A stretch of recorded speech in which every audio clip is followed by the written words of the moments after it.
This is All Hitches, the NoVA football podcast.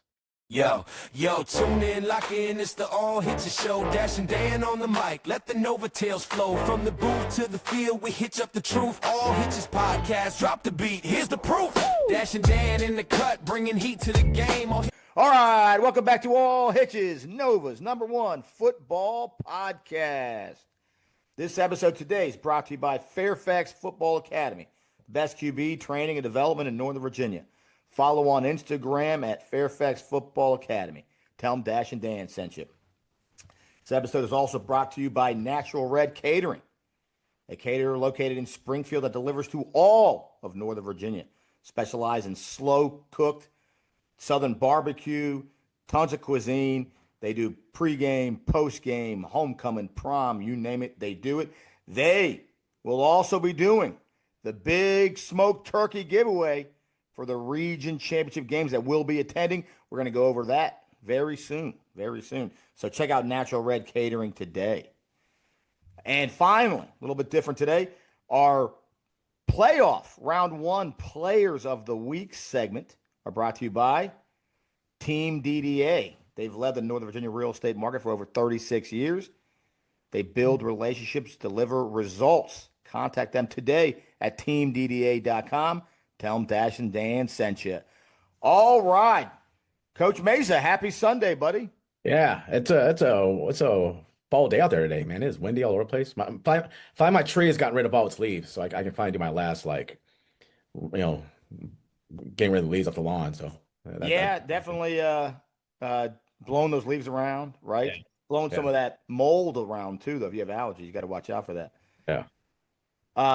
Buddy, it is football time. Yeah. I mean, it's playoff time, and I've been getting blown up because I'm from Southern California. Everybody was blowing me up about the big upset with St. John Bosco going down to Orange Lutheran. I don't know when I became the hubbub of you did. I'll tell you when. Right here on this show, whenever we would talk about stuff, you're like, well, yeah, let me tell you where I'm from, buddy. Over there. And that's good. And you should be proud. It's a damn rare thing nowadays. You should be proud of where you're from. Yeah. But you're going to take your lumps when things go awry. You're going to take your lumps. Yeah, but I mean, I don't know. It's weird. It's weird again becoming, because I mean, I don't have love for all these teams, but it seems like I've become the American, right? I become the American in Europe, and everything that goes wrong, they're like, yes. Oh, see you Americans. You're like, what are you talking about? That's exactly what you become. Yeah. Look, look at me. I mean, it's true though. I went to George Mason, right? I mean, basketball is their thing, but really, come on. I mean, it's George Mason. It's fun to root for the basketball. I had classmates from when I graduated that were on that great 06 team at Mason. But Mason's not really, the hub of sports, right? College, we know that for college sports. But I'm wearing my W&J hat, right? Yeah. I'm representing some random school in Pittsburgh, outside of Pittsburgh, because my son plays there, you know? And I'll tell you what, I was talking to him last night. They won their conference. Again, Coach Sirianni doing his thing over there. My son, he's kind of elevated his way. He was sick earlier. We talked about it. He had the headset on as the quarterback and was signaling plays. So he's kind of had to work his way back from being sick. And, and as a sophomore, he still got a ways to go to work his way up. Yeah. Just a proud moment, man. And I was watching some of the game. And nothing more fun. I was talking to a couple guys. D3 football playoffs is March Madness. Yeah. Right? They're gonna announce it. I don't know, maybe they already have, but they're gonna do the announcing thing today where they announce like who got in, who the at-large bids were. There's so many freaking teams. Yeah. It's wild. The next 3 weeks in Division III football is absolutely wild. Yeah. So that'll be fun. But to your point, that's the way sports is, right? For different reasons, we all get kind of roped in or lumped into these teams and these regions, and next thing you know, you're rooting. Next thing you know, Coach Mesa's a Bosco alum essentially, and I'm a W&J alum, and neither one of us went to that school. Yeah. What was I going to say? The other thing I noticed is I've been wearing a hat for the last few weeks. Now I don't have a hat on. Now you're wearing a hat. We had the hat. Very rare hat day for me. I got my Raiders played up the Cowboys, by the way. The Raiders played the Cowboys on Monday, and I got that shirt on representing my son's school. Let's go, man! It's football time. Yeah, Thanksgiving's on its way. Is it in Vegas or is that Jerry World? You know what? I didn't even look. I didn't even look. I didn't even glance. It's a Monday night game, so it didn't matter. Yeah. I look at that when it's 1 o'clock or 4 o'clock. Yeah. Is my team traveling? And it's not Yeah. even that much of a trip either from Vegas to Texas. Yeah. On a plane. What is that like? You would know better than me, but a couple hours on a plane, if that. Yeah, not that far from Vegas. Oh, it depends on because Texas is a large state. Like Right. it takes a couple of hours to get through Texas. Like a lot of hours to get through Texas. It's a big state to drive across.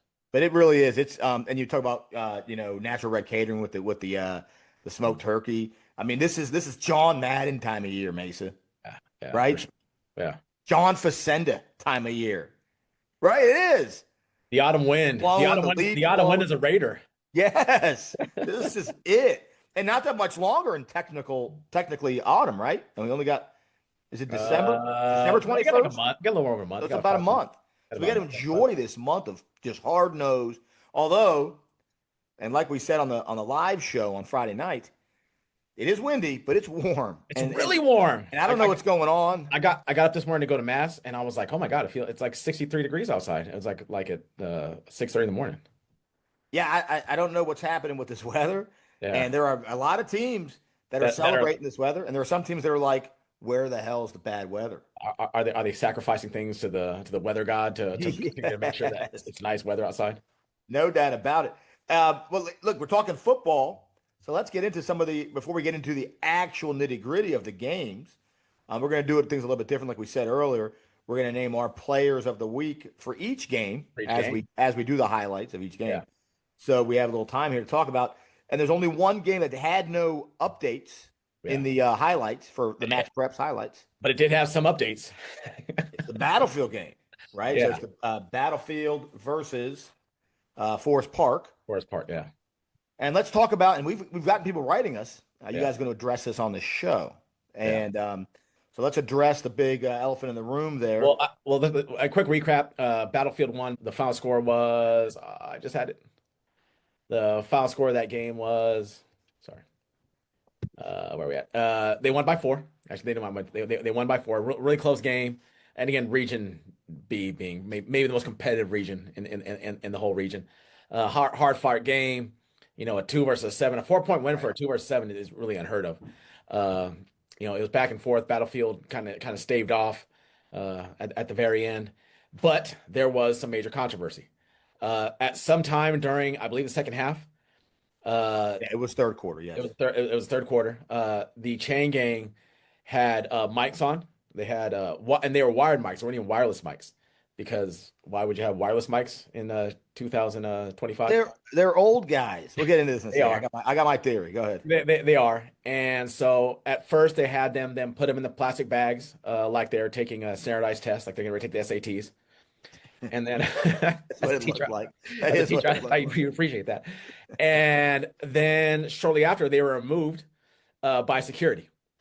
And the accusation was that they were relaying calls from the sideline to somebody. And now there has been a formal complaint filed by the principal of Forest Park against there, an investigation. And we all know that VHSL is very quick with their investigations. Right, an investigation. And All right, some so, thoughts. yeah. Some thoughts about this. Okay, Okay. go So ahead. one, I let's go. love the use of security in this.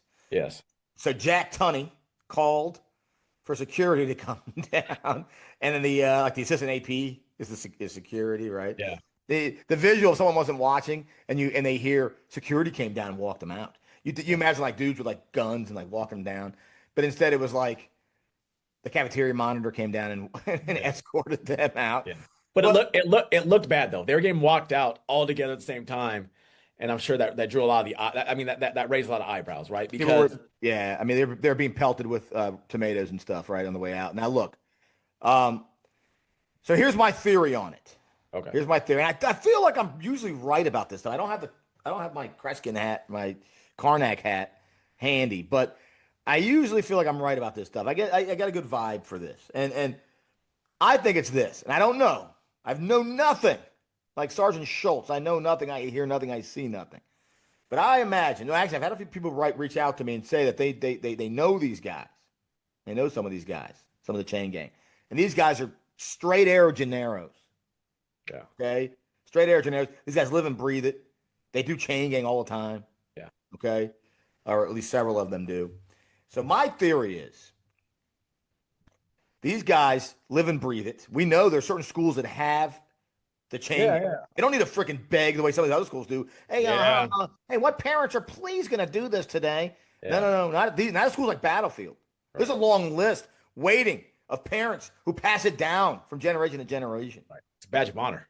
Right. It's an honor. It is an honor. So and you saw these guys. They were a little bit older, like you said, to your point with the wired and stuff, and not knowing how to record on the VCR and that kind of thing. So these guys. So and I feel bad for these guys because these guys, their faces, they're being like doxxed all over the place. All over the place. It's ridiculous. Bitter people who lost. Who was taking their pictures? Just jerks. Like who was on the field snapping the pictures? I mean, God, it's awful. But so, anyways, now these guys want to be so proficient and good at their job. Okay, my theory that they have the thing. They look like Secret Service agents, right? Yeah. And they're out there and they're talking. Okay, where do we line it up? Okay, where you're off a little bit. Get it right. And they're moving each other, directing each other. And I know what the rule is, and I know in the VHSL guidelines, which I don't have right here, but I pretended that I did. I know it's what it says. It's being shared everywhere. I know what it says. They file the NFHS, and you're not supposed to do that. So these guys did break a rule. I'm not saying they didn't. They jaywalked. Jaywalking is illegal too, So they jaywalked, and they were talking to each other because they can't hear. Battlefield, unlike a lot of these other schools, Forest Park and probably others, at some points over the last several years, who have nobody at their games. Not a knock. I've been at schools that don't have a lot of people at games. Right. But some of these Forest Park people probably were like, why the hell? These guys are like, man, these guys have been through wars at Battlefield. These guys can't talk to each other. They need the things, and they're older. We said, right? They're older. But, my hearing's going as I get older. 50 years old, your hearing's going bad. So these guys need the thing to do their job better, and so they jaywalked, and they got caught jaywalking. Now everybody wants to make it sound so much worse than it is, and people who lost, they were cheating. They were cheating. I was in the schoolyard, making a big deal about you lose a kickball game or a football game in the schoolyard, and you're like, no, you guys cheated. We get the score on that one. It doesn't work that way. Yeah. They're going to do the investigation. This is what's going to happen. They're going to see that they were just a couple old guys that needed help hearing and communicating with each other during the thing. Should have done it. Slap on the wrist. Don't ever do it again. Maybe they get banned from their favorite hobby, by the way, which is a big punishment for those guys. They love doing this stuff, probably. And move on. It had no bearing on the game. Well, they were relaying the call to the other side. Get out of here. They weren't doing that. Come on. What are we talking about? This is people that are making a big deal about something because they're hoping this could be a last opportunity for their team to somehow advance. Yeah. I mean, one, the rule is, and I remember years ago, this was a long time ago. I did see that happen where guys had back before it was even before we had the Bluetooth. They actually had the wire stuff out there. Get walked off. I don't think anybody appreciates the coordination it would take for you to be able to do that correctly. We talked on the phone the other day. I remember I was coaching the playoff game and I was up in the booth. I wasn't calling anything at the time, but I was up in the booth charting stuff. And I picked off a couple signs. There were a couple signs that after about into the third quarter, I was like, I know what that sign is.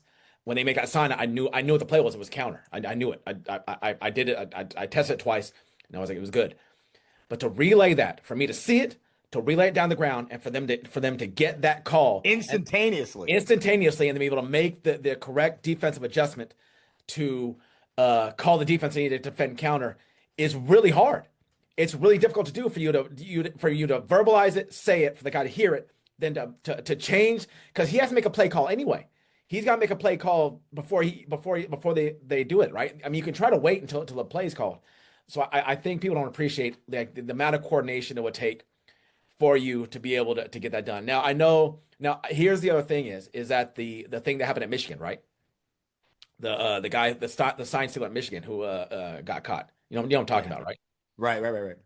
But that guy, when they knew it, the whole sideline would like put their hands up or put their hands down. Like it was a full coordinated effort on that part.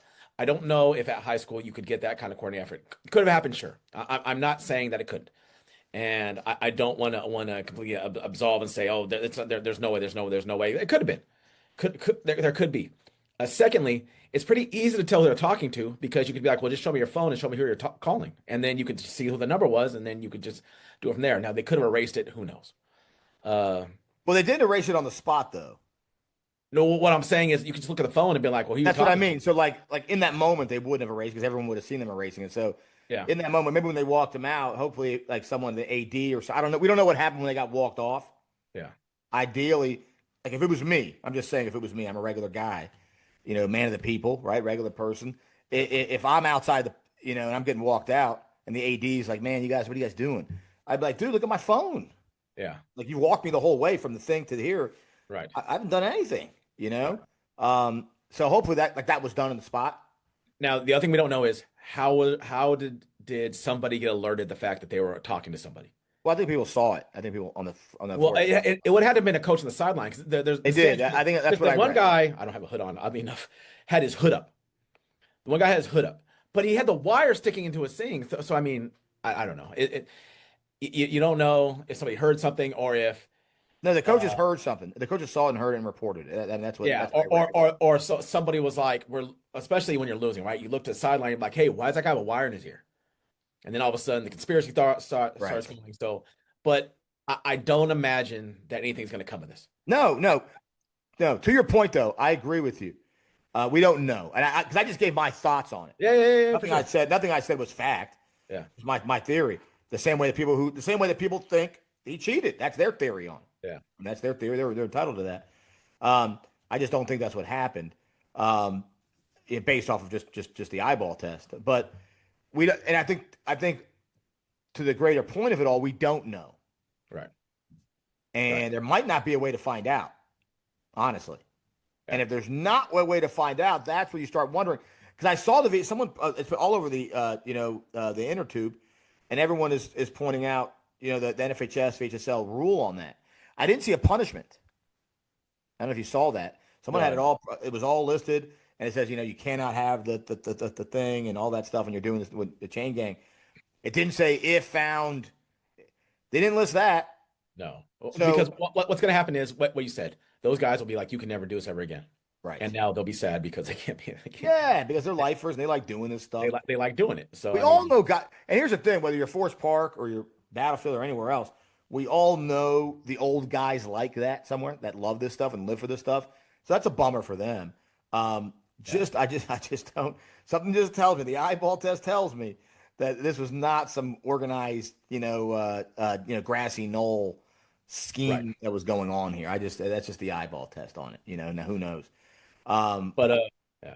Wild stuff though. Wild stuff. Never a boring day. We were getting blown up on that.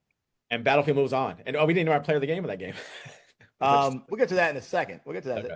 We'll get to that game. We'll talk about that game separately when we get to it. This is kind of the big headline off of that game that everyone was talking about. The other headline that you and I found interesting, and I guess now people are starting to realize, but the night of the game on Friday night when winners were declared and we were kind of talking, we did a quick analysis of the next week. Yeah. That's worth highlighting right now. Madison will be playing Centerville, the 1 seed. Yeah. Now, they don't reseed. So when the games were over, you and I looked at it and said, okay, the top 4 teams are left from Concord, right? Right. You had, we assumed, Centerville's the 1 seed. Yeah. South Lakes is the 4 seed. Right. They must be playing, and the 2 and the 3 must be playing. Right. No, that's not how it works. 1 seed, congratulations. You now have to play Madison. Right. You actually the higher seed, right? You right. Higher seed. And it's like, so the 2 seed got rewarded for being the 2 seed. They get to play the 4 seed. Right. I thought that was worth noting on the top of the show, because I think at first look on Friday night, the quick assumption was, the 1 plays the 4, the 2 plays the 3. Right. No. It's not how it is. Yeah. Which is weird, but still strange. Still strange. The one playing not the lowest seed is weird. Yeah. This is what happens when you do that 1-4 thing. Yeah. Because this wouldn't have happened in any other bracket. No. Only in although this we'll get in the games. Every other bracket went chalk. Yeah. Every bracket there was not upset in the whole thing. Every other bracket went chalk. Every other bracket. Every other. Yeah, you're right. They all went chalk. Well, that's because in Concord, especially, or well, not I'm sorry, in Region C, the national teams were the worst seed in each matchup. Yeah. Whereas in their own version of Region C, right, with in Concord and Liberty, Liberty had a couple of matchups where they were the higher seed over the Concord team. And as we all know, at the end of the day, I mean, Concord is Concord. Yeah. Right, at the end of the day. Yeah. They made it out of the region how many years in a row? Like Right. when's the last Liberty team to make it out of that region as a region champ? Great question. Yeah. Well, trivia question. Without cheating. Someone write that in the comments. Comments. Yeah. When's the last Look team? it up afterwards, but don't see if you can get it first. I'm trying to think. And we're gonna say current Liberty teams as constructed right now. Let's go check right now. Oh wow. Yeah, I think you're right. I can't. I mean, I haven't been here long enough but Madison's had. Would it have been current Liberty teams constructed as right now? So I don't think Yorktown's ever made it out, right? I don't think Yorktown's ever won a region. Could it be God? I don't even know. Marshall. I'm gonna go Marshall. Yeah, Marshall. I'm gonna go way back to Marshall. Okay. Huh. Interesting stuff. All right. Well, so my friend, that's kind of the beginning of the show kind of talk, some of the hot topics that were going around town. We kind of wanted to address some of those things before we got into the highlights of the games of the week. One more highlight though, which we're going to talk about, right? Was our did you have the highlight of the week all set up or no? I do have it all set up. All right, you got it all set up. So let's set it up here. And we're going to give away the ending of a movie, but who cares? The highlight of the week brought to you, as always, by Dominion Yachts. Northern Virginia's #1 boat seller and buyer. If you're looking to sell or buy a boat today, contact Dominion Yachts, your first mate. All right, buddy. Well, let's go sailing right now. We're going to go sailing all the way to Yorktown, North Arlington. So this is the last play of the game with 5 seconds left in the fourth quarter. Let me go pull that thing right here. Game on the line. I mean, and we had said, we're going to talk about this game in a second. We're going to break it all down in a minute. But we thought that this probably was going to be the game of the night, just based on this. So this right here is essentially, oddly enough, is the opposite end that last time Yorktown was on defense. On the throwback, there it is. And knocked away at the last second. Knocked away by one, Eric Kozlowski, number 21 from Yorktown. I'm sorry, from South Lakes. And just kind of break this down really quick. There's a lot I liked about this whole play. He's got him open. He's got him open, but let's just talk about what they're going to do now. I know there's probably a thought process that on this play you'd line Brady Owens up by himself and just kind of throw him a lob, right? Which I'm not saying it would have been a mistake. I think that it's kind of a lazy play. There's a lot of people out there that hate the fade in the end zone. Yeah. But they go play action. Now let me go ahead and pause it right here. Now, oddly enough, he has him in the corner, but my guess is this was going to Brady Owens. This play was going to go to Brady Owens. Oh, you're right. He has him here open in the corner. He is wide open. Good call. Yeah, I didn't see that. But my guess is they called this throwback for him in particular, right? Yeah. I mean, now this right here, if I floor it a little, let me let go a little bit. He's still not open. No. But the problem is that I don't know if you can see my cursor right here, but he's got a guy in his face. Yeah. If he's able to hold that ball for a little while longer, he's probably able to put some air on it because now he's open. If he just lets him run under it, he's wide open. I mean, he's wide open. But because he had to kind of short arm it and he had a guy in his face, he kind of has to. It doesn't necessarily underthrow it, but he has to put a little more heat on it because if he tries to put too much air on it, he might get his arm. But he's still open right here. But watch 21 at the last second, swats the ball away. Wow. Underthrew it just by a little bit. But I mean, there's lots like about this play. Obviously the end result is kind of where we went with. But I like the play design, bring him back across the field. Yeah. Right. Not let him arrive in the right place, the play action, but then getting the heat at the very end, and then the last minute. I mean, he's fingertip right there, probably right. If it's 4 inches ahead of him right there, that's a touchdown. And how great of a play is that by Kowalski to do that? How many guys go for the interception there, and you come short of the pick, Right. but you got the extra reach with the tip away? Yeah. Man, let me ask you this for fun, because you said NFHS did not have the on the highlights did not have the end, so we're kind of showing not in their recap. Right, so we're showing the end now. I'm going to ask you right now, Coach Mason, put on the hat, put on the fedora, the Tom Landry fedora one more time, my friend. Are you going for 2 there? I mean, one, 2 wins it. 2 wins it. that may have been their 2-point play. The problem is that you can't run that back to back, right? So a lot of times going into a big game, you're going to have a 2-point play that you're going to have. That may have been their 2-point play, because that's about where you'd have been. Let's say that is your 2-point play. What are you doing? Are you going to draw up your second favorite 2-point play, or are you just going to? I think I just go to overtime. Go to overtime. I think I just go to overtime on this, and then kind of take my chances there. At least in the first overtime. Now, do I go for 2 in the overtime? That's something different. But and also they had no timeouts. They didn't have time to talk about it, right? They would have had to just gone with it. And it worked for them. Going to overtime worked for them the last time they did last this. week beforehand. Last week or 2 weeks ago. Right. So yeah, I think I probably kick the extra point. I don't know. I mean, I know it might be not necessarily the bravest thing to do in the world, but yeah, that's what I think. Well, it worked for them a couple weeks ago, so I could see them doing that. Yeah. All right. Well, good stuff there. Well, hey, let's get into the games now, buddy. There was some great and guess what? We're going Pulp Fiction style. We started at the end, but we're gonna bring it back to the beginning, and we're gonna start with South Lakes Yorktown. Yeah. So here, and this was you and I called it. We knew this would be something special. Yeah. So Yorktown started off hot right here. I mean, first quarter right here lines up roughly about the same area right here. Little dive up the middle for the touchdown. Yorktown is going to take a 7-0 lead right here. But remember last time they played Yorktown had a 21-14 lead last time against South Lakes, but they have been just pesky all year long. After the extra point, kind of reverse in a lot of ways. How this game started with the Yorktown lead, yeah, and last time started with the South Lakes lead. Yeah.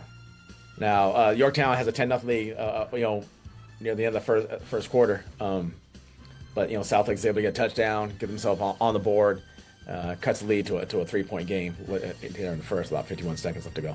No, if I'm not mistaken, there was a Yorktown turnover that led to that. Yeah. There was our guy DMV Fanatic was on the scene. Yeah. Now here we are again in the first end. South Lakes on the scramble, and we've liked the quarterback all year. Look at that catch right there. We've loved him all year. That's our guy, right? Yes. Quarterback from South Lakes. He's been stellar all season. Yeah. Just crafty. Yeah. South Lake's now up by 14. I believe this is actually. I think the quarter is wrong right here. And now I believe this is actually. I think this is the second half right here. South Lakes takes a 21-10 lead right here. I mean, so this is what I was saying when I meant earlier when I said it's kind of reversed. Now it was South Lakes with the big lead, right? Yeah. Where Yorktown's got a chip away, which is different than the first game they played. And look at that, like wide open. Wide open. Only Big Brady opens wide open. Yeah. Now Yorktown's starting to, and this is the fourth quarter right here, down 21-10. Yorktown then gets a touchdown coming back across, right? Brings guy back across. I mean, this is kind of the precursor of what's to come. They cut the lead at 21-17. Yorktown feeling, they're at home. They've crawled right back in it. I mean, the chicken shawarma was flowing. Yeah. Everyone's excited at North Arlington. Yorktown was able to, and it's not on the highlights. Yorktown was able to get the ball back with not a lot of time left in the game and kind of drive down, and then that led us to the last play of the game right there. But that game did not disappoint. Disappoint. Not one bit. But South Lakes has been like that all year, right? People count them out, they think that they're out, and then all of a sudden they're there. And look at now. I mean, think about this. They went from a 1-win team last year to now being in the region. Was it just one win? Might have been one. I mean, whatever it wasn't a lot. It was not an undefeated season. It was not. And although, think about this. That just came across my mind. Who was the team that took out the undefeated team last year? Oh man, look at that. And undefeated, right? Right. A little bit Look of at a that. revenge game, right? Now they were the lower seed. They went to Yorktown, Good call on that. yeah, It was kind of a revenge game for South Lakes. I wonder if yeah. that's something they had kind of put on the bulletin Oh, board. I'm sure there were. I guess they would have been sophomores at the time, who may have been on that team. Yeah. You know, had to deal with that One of the huge greatest upset. South Lake seasons of all time Yeah, was kind of ended prematurely by Yorktown. right. Good call on that. Yeah, Yeah. So starting with Yorktown, and we said it on the live show on Friday night. Congratulations to Coach Hicks and company. yeah, First year in the post Hanson era, yeah. and they started off with a bang. Right. So congratulations to all of them. From Schneider to Owens to Hicks and everyone else in between. Yeah, Um, Outstanding work. yeah. Now, shifting it over to South Lakes, that's the story. Our player of the game. Let's start there. The little slot receiver who we've loved all year, Piscarelli. Yeah. 12 catches, man. Freaking Edelman. Yeah. 12 catches for 128 yards. Yeah. I mean, big night for him. You know, double-digit catches in a playoff game. He's been huge all season. Yeah. The And little one's been huge. yeah. Yeah. So yeah, we've liked him all year. So congratulations to him. And South Lakes in general, man. We've loved them all year. Coach Hescott, congratulations. Yeah. They were the underrated guy every week. Yeah. I remember, and we can talk about it now. We get criticized for it sometimes. Yeah. We have friends on the underground that bring it up. That sometimes we could be overly positive about everyone. He goes, "Oh, they're too." Look, man, we're glasses half full kind of guys. You know, that's just what we are. Now, my wife would say, "Geez, I wish you'd be that glasses half full guy when you're not on this." Yeah. I got a lot to complain about in my personal life. But no, the thing about South Lakes, and you can attest to this, all July and August, talking to coaches and everything else. Oh, They were Rodney Dangerfield. They were Rodney Dangerfield. But they were playing really well in those 7-on-7s. You and I said it. And Yeah. not only the 7-on-7s, in the scrimmage, Yeah. we saw a scrimmage between them and South County. You remember that? Yeah. And people were like, "Oh man, both those two teams look terrible." And you and I looked at each other and were like, "I think it was the opposite. I think it was two good teams playing each other." Yeah. No, I agree. And guess who was right once again? These guys. Okay, because they ended up being two really good teams that were playing each other. It wasn't two bad teams playing each other. It was two good teams. And they're still playing right now. Yeah, exactly. Into round 2. Yeah. So congratulations, Coach Hescock and company. To come back, you talk about, and I was just talking about, Coach, I'll tell you this as well. I was talking to someone in the county, and they were talking about, coaches who've kind of circled the wagons, right? Yeah. And I said, look, no one circles the wagons, and there's a few coaches you can name. And Coach Hescock at South Lakes has done a phenomenal job for when he took over this program, right? Yeah. And because everyone knows there are certain programs, man. Yeah, when you have great players, life is good. Put your feet up. Yeah. Cackle, smoke a cigar, right? Yeah. But life's not always good for all programs. Some programs just get talent in. These huge programs get talent in, right? Right. And it's never easy for anybody, but it's a little bit easier for those kind of programs, right? A little bit. And don't tell me it's not, right? You can't tell me if you're at one of these big programs, don't tell me life is the same for you as a head coach as it is for a small school in National or a small school in Cardinal. Right. It's different. Right. And I feel like with Coach Hescott, kind of it sounds like one of those in between schools, right? They have some good up years, they have some down years for talent. It is what it is. Right. We saw the up year 2 year. You were just talking about it, right? With the big run they made, the undefeated run, right? They made, and I know they were prematurely lost in the playoffs, but to come back in a rebuild year last year, rebuild it all. And then here we are again. Now they're playing in the second round, even going even further than their undefeated team did 2 years ago. Right. Coach Hescock is one of the legit coaches in this area, and I was telling that person I was talking to, "Hey, you want someone to talk to? Talk to Coach Hescock. Oh, 100%. Oh, building a program. Yeah. Yeah. Talk to Coach Hescock. Right. No, I agree. So congratulations to them. I can't say enough, and I feel like." In some way, proud parents, you and I, because there are certain programs that you and I saw coming this year that no one else did. South Lakes is one of them. No, absolutely, 100%. All right, buddy. Well, good stuff. Congratulations to our guy Piscarelli for the player of the game. Yeah. All right, buddy. Well, we move on. in these playoffs because we didn't take. I mean, we called them all, bud. We didn't take any breaks. We're going to go right through all these great games. Next on the list, probably the next closest game, right, in terms of just back and forth, AC Fairfax. Yeah, and another game I think both of us called saying, we thought that this was going to be because it was a tight game. These two games were tight games during the regular season, right? Another rematch game. This is body blow, man. Yeah. Lots of run between AC and Fairfax. Here we are in the second right here, and surprise, run, touchdown. Who's that on the score? Is that our guy? No, I don't think that's Tolson.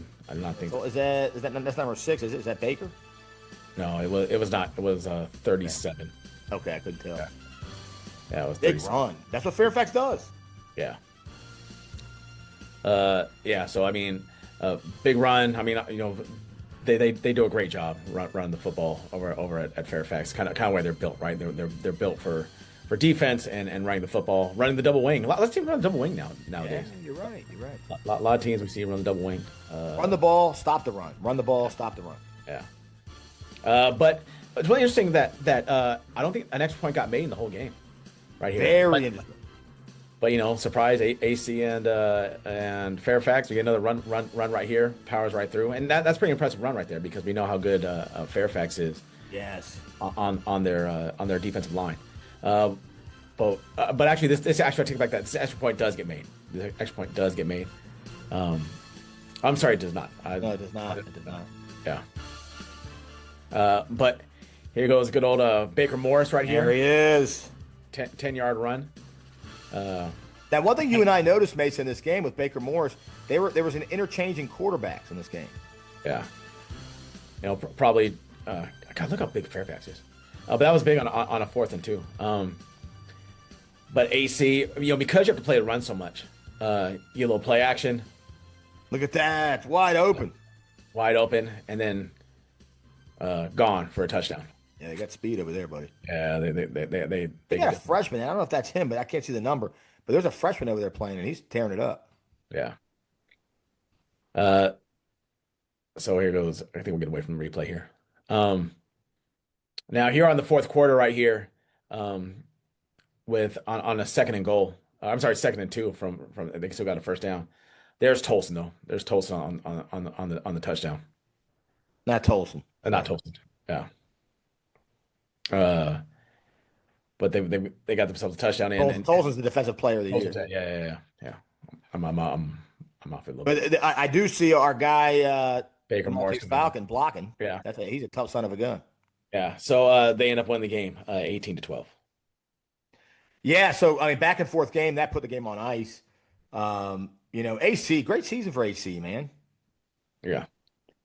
We did talk about the fact that with that forfeit win over Braddock, it kind of changed up that bracket. That bracket would look probably somewhat different. Actually, a lot different. It's true that definitely changed the course of history. Yeah, I mean, Braddock may not have been the 3; they may have been the 2 seed because they had the 2 losses, and so. But AC played everybody tight all year. It wasn't like that. They got a gift in. They were a player. I mean, they play everybody. They play a lot of tight games this year too. Yes. I mean, they very rarely got, but also their offense lends them to that. But Fairfax once again continues to win playoff games. I mean, they've been in the region final how many years in a row now? Yeah. 3 years in a row. 2 years in a row. This could be 3, right? 3 years in a row. So I'll say this about Fairfax. Well, so the first hats off to AC. Yeah. Great season. To the point we were talking earlier, they're one of those programs that don't have, tons of kids on the sidelines. You're cutting kids essentially because you have so many kids coming out for football. Yeah. That you talk about making the most of the ingredients you got. Yeah. Right. They almost advance into the second round. Yeah. That would be them. So kudos to them. Now Fairfax, story of the game. 1 player of the game. Okay, we talked about it. Not a lot of. It was a low scoring game, a lot of body blows. So it wasn't these tons of stats in this game. Yeah. But our guys kind of steadied the ship over there, right? Baker Mayfield Morris. Yeah, 90 some odd yards rushing, throwing the ball a little bit, kind of directing the offense. So that's our player. So congrats to Baker Mayfield Morris on that award for this game. And congratulations to Coach Frank. Yeah, yeah. I mean, a tumultuous season, and he's got them in the semifinals of the region, right? I mean, come on. A tumultuous season coming in, all the question marks about suspensions and playoffs and all this stuff. Steady the ship. You are now in the second round of the playoffs. A lot of good teams not in the second round of the playoffs. You are Yeah, in. yeah, A lot of good coaches not in. yeah. So, congratulations to him and Coach Donaldson and Coach Pannoni and all the players, the Maltese Falcon, Tolson, Murad, Right. right? All these guys that make it happen. So, I mean, you were giving me the stats earlier about, I think, because I was asking you what Duarte had. You know, he's the all pro runner. And it was, I mean, you gave me a number. It was like 12 yards or 20 yards or something. 15 carries, like 14 yards or something like that. Right. Because of guys like Tolson, you mentioned him earlier, and Murad, Right. and the Maltese Falcon, Yeah. right? So congrats. And Fairfax, another program with not a million kids on the sideline, Yeah. you know. So good on them. Good on them. All right, buddy. Well, we keep moving forward and we keep heading to the next playoff game, and this one is gonna another good one. And what somebody said, one of the games of the week coming in, Patriot and Woodbridge. Yeah. There we go. Yeah. God, this was a 4-5 matchup, which is wild, right? Man. All right. Now, our friends, Levels and Dark Visors were at this game. Yes, they were. Go through a recap here. Woodbridge is so good though. We're early in the first quarter. The 1-yard touchdown run. Woodbridge takes a 7-0 lead. At Woodbridge, it's really dark over there. I know. Yeah, some stadiums a little bit darker, some are a little bit brighter than others. Yeah. The old lights. Yeah. Patriot though answers here on the second quarter. We're down 7-0. Just a run heavy game right here. Look at that run though. I mean, that kid's low to bring down. That was, I believe that's Brown, right, for Patriot, I believe. Yeah. Had a great season. Yeah. So Patriot ties it up at 7 apiece. Look at that big kid they got in the backfield. Good, great. Yeah. Yeah. But Woodbridge is just so good on offense, especially that's Tucker, right? Tucker at quarterback. Little swing out there, and Yeah. they've got skills all over the place. They do, and with a great quarterback, man, it's a hard combo to beat. Yeah. But Patriot responds. I mean, this game was back and forth. Now Woodbridge eventually pulls away at the end. But I think that Dark Visors, Levels talked about it. They really want a run heavy formation. I mean, they have a freshman quarterback. They seem to be kind of determined to take a little bit of the weight off his shoulders and really just kind of pound the football at them, which also makes sense, right? Because Woodbridge being so explosive on offense, you're trying to keep them off the field, right? Oh, I mean, and we're working. What are we talking about right now? We're talking third quarter, Yeah. 14-14 game.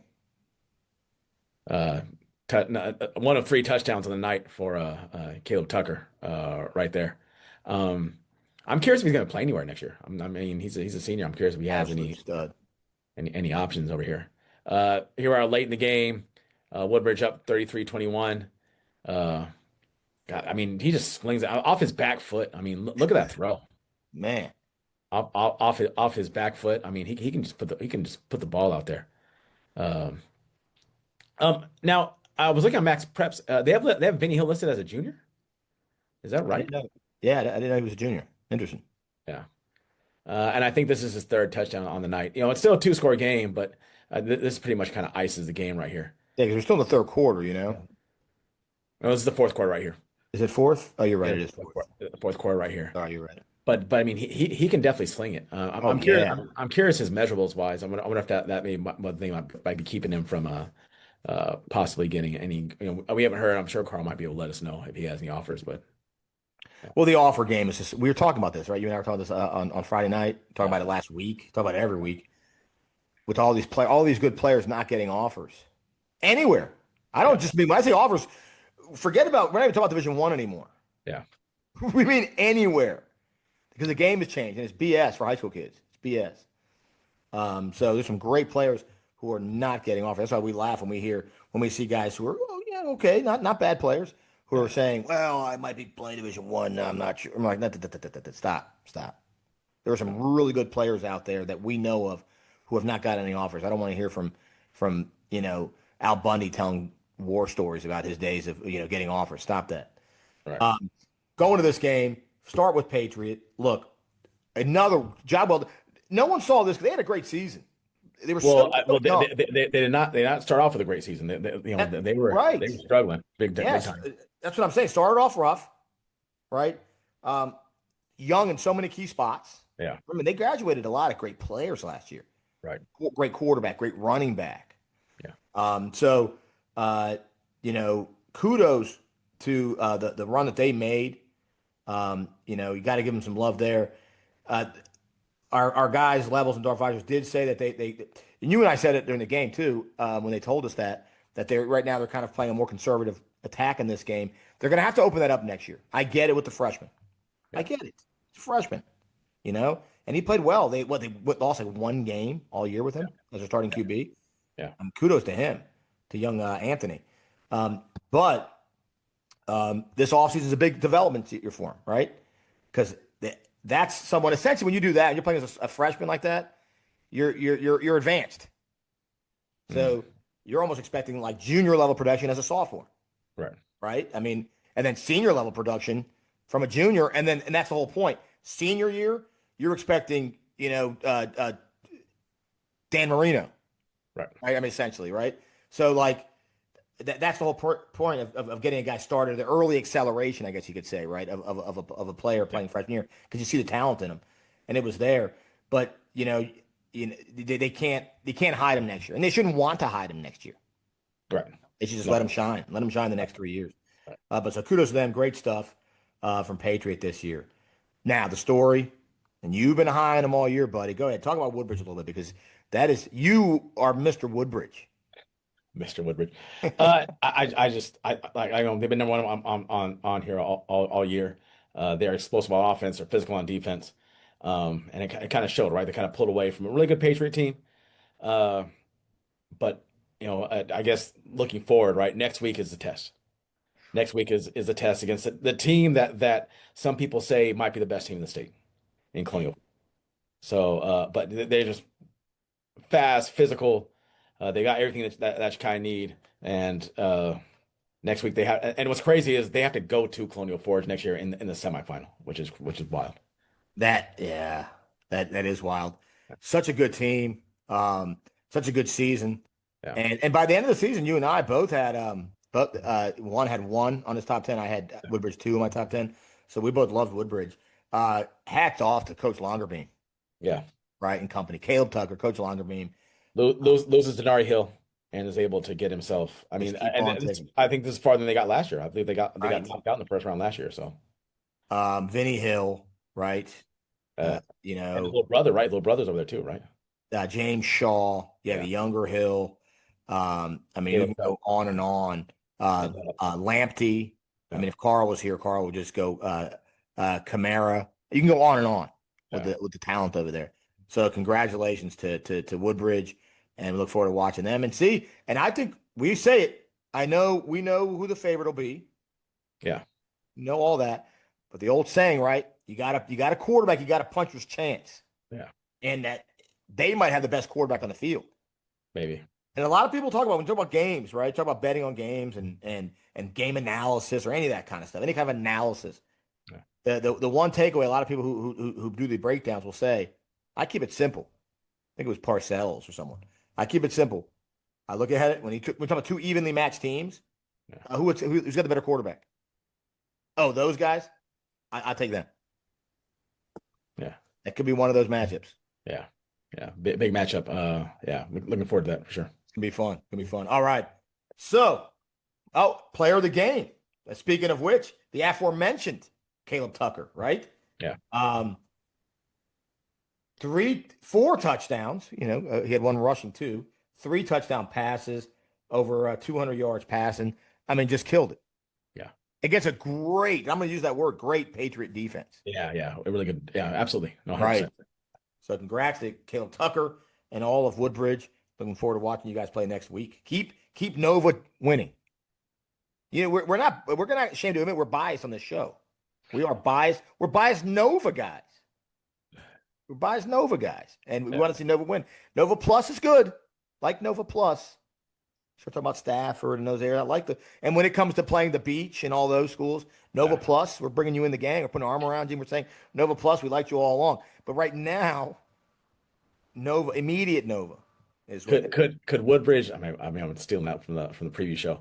Could Woodbridge be the team that ruins everybody's bracket because everyone has Colonial Forge versus Oscar Smith in the state final? 100%. They're definitely capable of it. Yeah.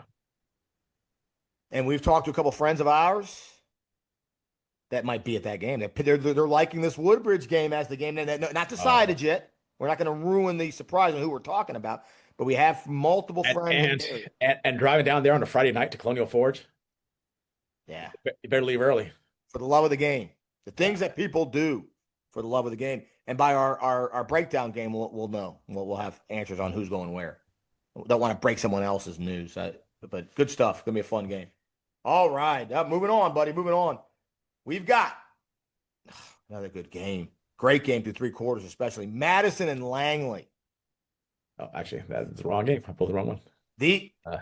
This game, we had to go to it. We said, whoa, you're kidding me. They were up 25 or 25-10 at halftime. Yeah. And at that point, we went to that game and then something clicked. Yeah. Something clicked at Madison. There was a gleam. There was a gleam, man. Coach Counts found a gleam. Yeah. So we are early on in this game. Now this was when we both saw this, we were like, this is very Madison-esque. A block punt. I mean, a stake on special teams. Wow. Yeah, and you could tell they are fired up there for. But we talked a little about. They go for two, and then the next kickoff, Madison says, "All right, we messed up on special teams." That special teams coach is like, "All right, I'll fix that right now. Let me go get that back for you guys." And returns it for a touchdown. Even Steven, right? Even Steven. Yeah, I mean, it kind of takes the wind out of your sails a little bit, right? I mean, you're up in the game. Langley up 11-7. A little trickeration right here. Throws for the touchdown. Hey, whatever it takes, right? Yeah. Whatever it takes. That's a smart play call too, right? Because you know they're going to play the run. You're inside the goal line. You think Madison's going to do what Madison does. Right. But here goes we talked before about quarterbacks before, right? I mean, look at him. Throw, what a catch. Yeah. Might have been Lee Evans. I couldn't tell who that was. I believe it was. It was Lee Evans. Here we go. Again, the double wing makes its appearance again. Little inside handoff underneath. And Langley is now up in the second quarter. I mean, this is really shocking right here. Up 18 to 14. But God, Cole Sandberg. He's so good, man. Look, Cole Manziel. Yeah, I mean it's hard, right? He starts scrambling around. You lose sight of your receivers. Now here on the third quarter, Langley up 2 scores by 11, but here comes Madison. I mean, just physical running right there. And by the way, they got this ball for this possession off of they drove down the field. Yeah. They scored. They got the ball back at halftime, and then they get the ball here on this drive that you're looking at because Langley fumbled the kickoff return. God, look at that run. God, Really? I mean, and then Madison kind of is pulling away at this point. But look at the clock there, 2 minutes. You see that? Yeah. Langley did not touch the ball until 2 minutes to go in the third quarter, Mason. Yeah. But Cole Sandberg leading the comeback down 10. Doing what he does. In the fourth quarter. But this is the game right here. the game right here. Just you can hear good old Chris Byrne right. Oh. Natron means business. Natron Wheeler means business. Yeah. And the game ends with Langley does get, I believe, a late touchdown within the score, but the second half was all Madison all the time. It was all Madison all the time, and a lot of mistakes, right? Fumbles, and those are mistakes you can't make against them. And then we talked about a little about the show about how how everything was working, now nothing's working. In the first half, right? You get a block punt, everything's going your way, now things are not going your way, and Madison, and we talked about it on the show with Coach Van Acker. They went in down double digits, but there was no worry on that team, right? Nobody was freaking out. They kind of stayed out, and they kept on doing what they normally do, right? Yeah, I mean, let's start with Langley. Kudos. Yeah. The most kudos we could give you to Coach Pottinger and company, and Cole Sandberg. Amazing season, absolutely amazing. Coach Pottinger is one of our favorite guys in Nova. What he's done over there with that defense and that offense and everything else. And not just him. I do want to give love to the DC over there, right? The DC over at Langley, who's done a phenomenal job. That would be Drew Lane. Drew Lane has done a great job. I know Pottinger was originally at DC, and now Pottinger, kind of overseeing as a head coach does, and Drew Lane stepping up into that role. He's done a great job. But stories Madison coming back. You and I looked at that score. We couldn't believe it. 25-14. 25-14. They were cruising, and then the third quarter hit. Madison became Madison in the third quarter. Gets the ball, drives down and scores. Ate a lot of clock along the way. Kicks it off. Fumble. Raise a turn. And it wasn't just a fumble. Remember, that guy was in there. I couldn't tell who it was, yanking and pulling away at that ball. They create the turnover. Yeah. Eat another 3 or 4 minutes off the clock. Yeah. Score there. And now they're up. Now they're up. And the third quarter is it's just about over. Yeah. Yeah. Madison just doing Madison. Madison being Madison. So Coach Counts and company, congratulations to them. Congratulations to our player of the game. And there was a lot of options, Mason, from this game. A lot of options. You could have said Cole Sandberg. You talked about him, and he played great all year. But Natrone means business, right? Matthew Steelers Wheeler. Yeah. Listen to these stats. 4 touchdowns. 3 rushing touchdowns. The man, he was the one who threw the trick play touchdown pass. Okay, so he throws a touchdown. Remember Marcus Allen used to throw touchdown passes every once in a while? Yeah. Marcus Allen, the quarterback. His brother was a quarterback in the CFL. 22 carries, 109 yards. This guy is the real deal. Yeah. And Madison's one of those teams, Coach Counts and company, saying, hey, where's that cold weather? Where's that cold weather? Because you want to take Steelers Wheeler, and we want to just jam him down your throat. Right. So congratulations to Madison doing what Madison does. Yeah. Man, good stuff, buddy. Good stuff. That, to me, that actually might have been one of the better games just because of the type of team that Madison is. And then it was a tale of two halves, right? Right. Langley Diamonds first half, and then Madison dominates the second half. Right. And then having to come back, right? Yeah. All right, here we go. Another good one. Another good one coming into it. Centerville and Marshall. Yeah. This game right here, we knew Marshall had an uphill battle coming against this one, against one of the hottest teams in the state, right? All right here. Marshall, the running team, Centerville, the passing team coming into this game, right? Yeah. Here early in the first quarter, Shields just throwing just dots, right? That might have been our guy Simpson. Yeah, but also wide open. I mean, you can't leave those guys wide open, especially against somebody. I mean, let's be honest. He's got a real shot, depending on how far they make it, of being the 6A Player of the Year, right? Yeah. I mean, he's got a chance to be all Met this year. It's still a rather close one-score game. But I think we talked about before during the thing, maybe during the week, is that Marshall couldn't get behind by a lot, because the problem is that Centerville's going to keep just keeps on scoring. It's going to be really hard to keep him going, and he loves those passes over the middle of the field, doesn't he? I mean, I believe that's no, it's not Simpson again. Simpson on the other side of the field. Yeah, number 1. Yeah. So we look at this game and we're like, man, down 3 scores. But you nailed it, Mason. Mason, you nailed it. Middle of the field. That's where the guys were open in high school. Yeah. And that's where most high school quarterbacks don't throw the ball. Yeah. And here comes the run game right there with the running back you like a lot, right? Yeah, Garden Stover. Yeah. And it's that time. It's stove top time, right? With Thanksgiving on its way. I mean, look at that throw. Look at that. Yeah. You got Stover cooking up some food for Thanksgiving, and you got Simpson freaking scoring. Now, it's 42-7 going in the half, and you and I kind of stopped watching the game. But Marshall starts to make a small little comeback right here. I mean, here comes the little triple option right here, and that's a problem, right? If you don't play it correctly, you get the touchdown right here. Now it's an uphill battle to try to win this game, but Marshall's kept on fighting in this whole game. So now it's 42-15. Here in the fourth quarter, little pass, when you got to play the run, touchdown. Mhm. And so now that they've cut it to a 3-score game here in the fourth quarter. I know we got some people that want to come in, but every time we looked up, you're like, I don't know. 3 minutes left to go. Marshall's still fighting, still fighting the whole way through. Um, down 3 scores. Again, the good old triple. Quarterback keeps it for a touchdown. And this is what you have to be if you're somebody you're worried about, right? I mean, this is the thing that moving forward you've got to be afraid with because you've got to be able to put teams away. Now, Central ends up winning this game, but to give up the yards they did. Now, I don't know what their substitution looked like in the second half. Perhaps those were backups in. I don't know, but still.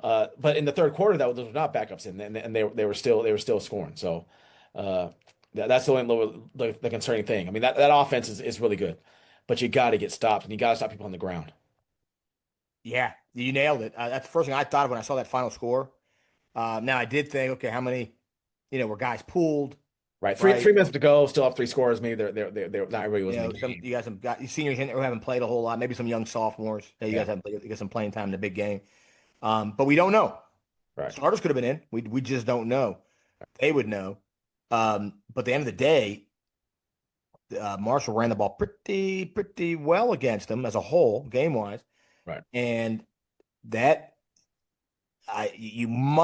that might leave Coach Counts and company kind of looking like a Mr. Miyagi, kind of smiling with his, looking Well, down. yeah, I mean, and Coach Shields has got to know that the team that's coming in, they like to run the football. Right. And Right. they were right on the doorstep of beating them last time.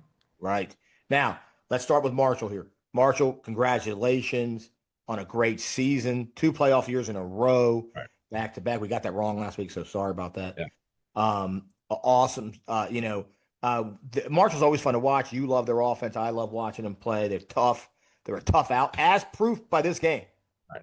They're a tough out. They're a tough son of a gun. They are one of those programs we talked about earlier, once again, that don't have a gazillion guys on the sidelines. Right. And they make it happen year in, year out. Good coaching, good use of your players. And they run an offense that's not going to hurt them. That's it. They run an offense that's not going to hurt them. They run an offense that's an efficient offense. Right. That because when you run, if you run a spread, right, especially if you're like an air raid guy, if you don't have a quarterback and keep on trying to run that offense, that's a problem. Yes. They have an offense that you can find a guy to be the quarterback. You can find a guy to be the fullback. You can find a couple wings, right? You can find those things. 100%. You don't have to be like, okay, do we have receivers? Do I have a slot guy? Do I have this? No, you have an offense that you can run that's not going to hurt you. That if your seniors graduate, the guys who are coming up can run that offense. 100%. You nailed it. I mean, that's this whether it's good schematics, good use of personnel. Yeah. With those schematics, Coach Masson and company take a bow. Coach Boz, you guys have definitely you've righted that ship, and you're doing a great job over there. Keep it up. Keep it up. Now, story obviously is Centerville, and doing their thing. Now they are the ones that are sitting up laughing with this weather. They love it. Yeah. Now they can run the ball. Yeah. We said it earlier, right? Nothing better than that Stover's stovetop. By the way, I do like Stover's. People like making fresh, stuffing this time of year. I like good old fashioned just box Stover's stovetop, stuffing. And Stover, this Cardin Stover is tearing it up. So they can run the ball too. Don't get me wrong, but when you, like you said, you have maybe all-state QB. Of course, you want to throw the ball. Right. Of course, you want to do it. You want to have that threat. At the very least, that threat of throwing the ball to that other defense. Yeah. And also, part of the reason the run game is so effective is because you have to play a pass because Shields can throw the ball 60 yards. Right. Right. You have to play 2 high safeties. You got to get guys out of the box. Yes. So it helps out the run game. So congrats to Coach Shields and company. Keep doing your thing. I look forward to watching you guys. By the way, congratulations. You have Madison. Yeah.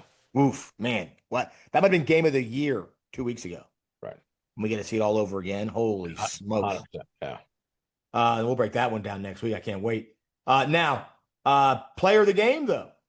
We could have gone, obviously, Shields. You could always say Shields. Could have even said Stover. He played really well. We went with our guy, Simpson, Jordan Simpson, with over 100 yards and 2 touchdowns. The guy, he's the Mark Clayton. Yeah. He's the Marks brothers. Yes. So to to Shields' Dan Marino. So good job there. Or you can say Andre Reed, right? To Shields' Jim Kelly, however you want to say it. So good stuff. Keep it up. Keep doing your thing. And who knows? Might have these two veterans heading over to Centerville for what could be the game of the year. You and I are debating a couple games. That is one of the ones we're debating. Yeah. All right, buddy. We move on. And we are heading to South County. Let's go to Lorton. Let's get some Duck Donuts. Duck Donuts, not Duck Donuts. Duck Donuts. Sorry. Texas Donuts. Blasphemy on my part. Blasphemy. Because I don't even like Duck Donuts. It's solid. But you talk about quality donuts. Let's get some Texas donuts and head out to Lorton. Yeah. So Falls Church, a team we've been, I've liked all year.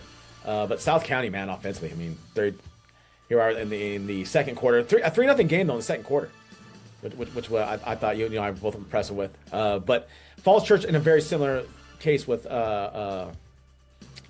Marshall, they had to try to possess the ball, right? Is what they had to try to do. They had to try to possess the ball to make sure that they could stay in the game, right? Because South County, again, another explosive offense.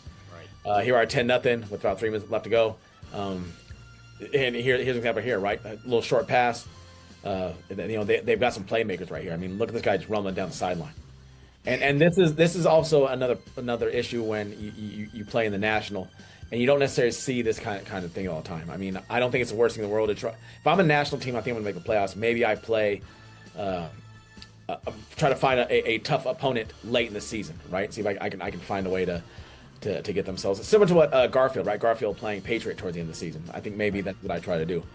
South County up 17-0. Falls Church has kind of had issues all game. Here in the third quarter, South County up 24-0, and very similar to Centerville, and just kind of pulling away. Falls Church liked him all year, quarterback. Yeah, Falls Church never was able to really find anything offensively to kind of keep these guys off the field. South County up 31-0 in the game. Little pass right here, and then again, they have explosive athletes. They have explosive athletes who can make things happen after they get the ball. South County up big. They end. I think this is the last. I know we got another highlight coming up later on. Now Falls Church, this kind of encapsulate what the whole time. Every time they try to get something going, there's just too much heat on Elijah Lewis. Really trying to find anything. He's trying to make something happen. Unfortunately, just with a huge sack though, right there for South County in the fourth quarter. But kudos to them all year. Here goes South County's quarterback, and he can move a little bit. Dylan Miller can do. He can do it all.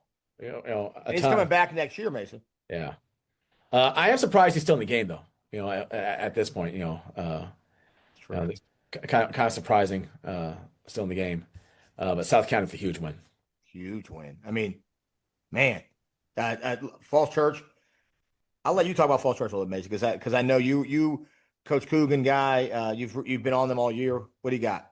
Yeah, I mean, he's done a fantastic job, right? First time in the playoffs since 2019. So he's kind of gotten that program back. They have the only non-district win in there.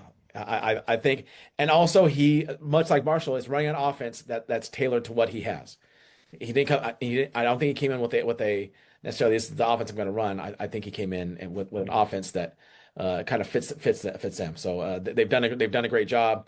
I'm sure they've grabbed some guys, but I'm sure we're going to see a lot more Falls Church starting next year. Yeah, I mean, you nailed it. Very Marshall-like in terms of a productive season, running an offense. That, again, common sense. You and I always say this. The first measuring stick for good coaches, to you and I talking about this for years now, is where's the common sense factor? Where is that guy using his players correctly? Is he walking in with saying, hey, I don't know anything about these guys. I don't know what I have here, but this is what I want to do. Or is he saying, what do I got? Right. What do I got? Okay, we got that, and this. All right, well, let's build around that, and this. Yeah. And he saw Elijah Lewis, Coach Coogan did, and he said, okay, that's what we're going to do. We're going to build around that. Yeah. And he's done that, and he's done a great job doing it. So congratulations to Elijah Lewis, who had a great season. And Coach Coogan, who has taken, using the common sense approach, built around the talent he has at Falls Church and is doing well doing it. Yeah. Now, the story, South County. Congratulations, South County. Coach Urquhart doing his thing over there. I mean, coming in from Rock Ridge, another one. And we said them earlier, but I want to reiterate because this is their segment. We talked about people who watch South Lakes and South County in the preseason. Yeah. People who talked about, you and I were getting calls, getting blown up back in February, March of last year, talking about, this is South County. I don't know what's going on over there. They're not going to have the same team. They've lost everyone. They're not going to stay. The coaching staff's gone. And you and I, we sat back and we said, just wait. That's a good program. It's a good school. They'll be all right. Just give them some time. Yeah. And sure enough, we saw it happen in that scrimmage when you and I looked at them and go, no. They passed the eyeball test. They look, them and South Lakes are good. Well. How the chickens have come home to roost, or the turntables have turned, or whatever you want to use. Coach Urquhart and took what they were doing at Rock Ridge, what he liked, incorporated over here, saw the talent that he had, and it's kind of morphed that into to cater to the talent that he has, and doing really good things. They got young guys playing everywhere, Mesa. To that point, player of the game, a freshman sitting pretty in there. They got freshmen, friends of the Nerds line, by the way. I don't know if you picked that one up. They got freshman by the name of Amari Akapong with 2 touchdowns in this game. Okay, 90 yards rushing. Not bad, huh? South County. You have freshmen freaking tearing it up in playoff games. Yeah, no kidding. Right? Dylan Miller, a junior, coming back next year. Yeah, they're going to be. I mean, they're losing Campbell, which is a big thing. But yeah, they got a lot of talent coming back for sure. South County reloads. Yeah, we've always said it. They reload. So congratulations, South County, setting up what could be a really good match. Yeah, 100%. Yeah. Oh, speaking of which, another game you and I might be going to. We're trying to figure that out right now. Yeah. So outstanding, good work over there at South County. Good work in the Lorton by the coaches, the players, everyone. And our guy Carl was at that game. Yes, he was. Yeah. He was, and he was looking for the horse. He said the horse and the lady on the horse they didn't go by. Yeah. Maybe he missed it. Maybe he was getting a coffee. He likes getting coffee. He said they had good coffee there. He did say they had good coffee. Yeah. All right. So, buddy, we head on to our next matchup, which, I mean, plethora of good games. It's endless, it seems like. The 1 seed in that region, West Springfield and West Potomac. This was the other one that I specifically said, I'm not going to throw you under the bus. I'm going to throw me under the bus. That's what I do. I take it on the chin, right? Boom. Like Rocky Marciano. I take it on the chin when the time comes. I thought it would be a sneaky Westpo team. West Springfield should watch out. Well, no, that was not the case. But I mean, Westpo had played every tight in the playoffs the last few years. They've been I like Westpo in the first 3 rounds. But Sky Lewis just had a monster game in this game. You know, I mean, he's had a big last couple of weeks, right? And I believe that is Austin on the touchdown. Now it's a little glitchy here. Looks like the Matrix going on right here. And they're already up 21-0 at this point in the second quarter. Wow. Yeah. Wow. I mean, we talk about hot teams, right? I mean, is there anybody really hotter right now than West Springfield? No. At all? No. Here we are still in the second quarter. West Springfield up 35-0. This and I mean, as far as halves go, they're probably the best half at anybody in the playoffs this week. Touchdown again. I believe that's Austin again on the touchdown. They're up 42-0 in the first half. I mean, I don't think anybody saw this coming at all, right? Westpo, they're here on the fourth quarter, just trying to find a way to get anything positive happening here. I believe these are most of the backups are in for West Springfield. But, you know, I mean, good on West Potomac, continue to fight. I mean, nice catch right there. Yeah, nice catch. Breaks away. Is able to get in the end zone to kind of get on the board a little bit, get off the good old schneid, right? Get that zero. It's always important to get that zero off the. I agree. Off the scoreboard. West Potomac gets another touchdown here. Again, garbage time touchdown, but it's just kind of the highlight package right here. It's important for the program and the fans and all that, and the parents and all that stuff. Yeah. And then, I mean, good throw right here. Yeah. Good throw. I mean, of course, in MHS, the camera sometimes miss the touchdowns right there. But also, I think it's big for West Springfield able to get their backups in the game, right? Get them some playoff experience. Yeah, good call. Going on. West Springfield decides, that they're going to try to get on the score again. I believe is that Scotty Lewis on the game? I think it is. Yeah. Can't see the number yet. Let's see the turn. Yep, it is. Right there in the middle. And I believe that's Javon Austin in there again. Yeah.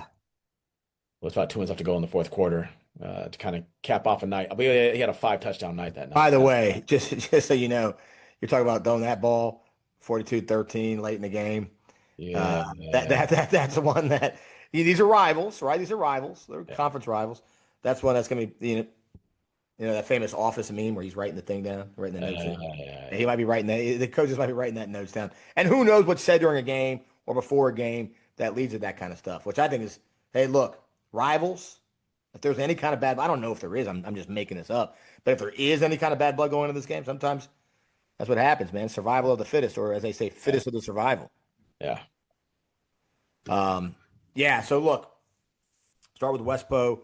And I know, we'd like to give more shout outs to Westbo, but we've reached out to Coach Louisville many times for rosters and players, and we haven't got anyone written back to us at West Potomac. So any parents, fans, players out there, we'd like to give more love. We've done what we can do. We've asked for stuff, and just Mason's even questioned if the internet exists in the small town of West Potomac. He doesn't know.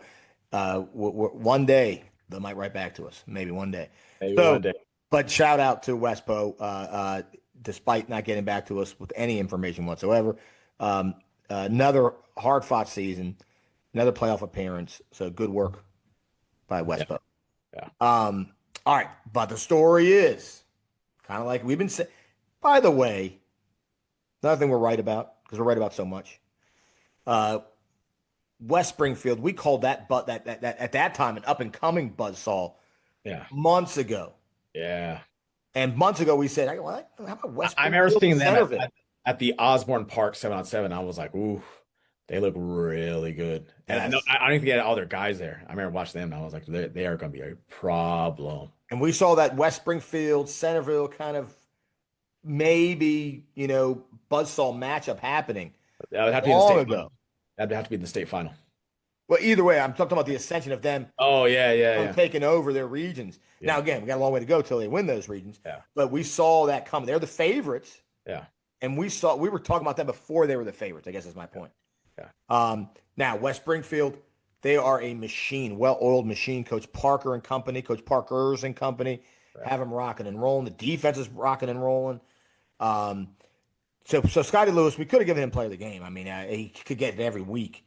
Yeah. He got it last week for us. 12 of 17, 300 yards rushing. 300 yards passing. 5 touchdowns total.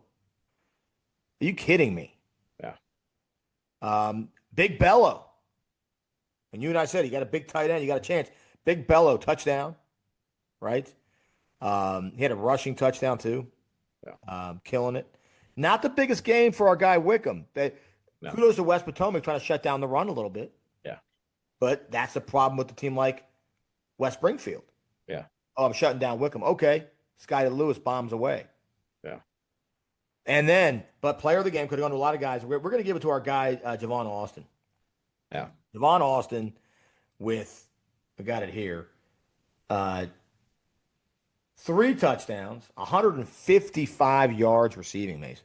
Yeah. A big game from him. And he's had a sneaky, really dominant season this year.